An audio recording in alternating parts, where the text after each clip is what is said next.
Hafta savdoda sizlar uchun arzon narxda yaxshi Turinch Pace avtomat korobka Colt mashinasi. Mashinamiz yili 2014-yil 150 ming kilometr masofani bosib o'tgan ekan ukalar. Kraska holati shu oldi ikkita krılosda, ili orqa ikkita sapachogida ichiga o'tmagan ekan ukalar.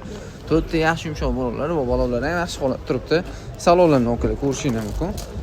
Salonlar ham yaxshi holatda, yaxshi chexol-ko'rlar tashalgan 150 ming probeg ukalar Turinch Pace avtomat korobka. Xo'p. Kapron gaz ballonli uстановka bo'lgan ekan ukalar. Shu bamferda ozgina qiladigan ishi bor ekan. O'zingiz uchun qildirib olsangiz zo'r holat keladi. Yurish qism tomonlar umuman yo'q. Shu krılosda ham shu joyda ozgina qiladigan ishi bor ekan. Qildirib olsangiz mashina idealniy holat keladi. Texnik holatidan umuman muammosi yurib turgan tayyor mashina. Bu mashinamiz egalari bilan tortishib bo'ladigan narxda deyaptilar. Faqat afonib bo'lar ekan ukalar. $7,800 tushirib qo'ydi. $7,800 ga 2014-yil 150 ming probeg yurgan Turinch Pace avtomat korobka Colt mashinasi. Bemalol telefon qilib barak qilishingiz mumkin.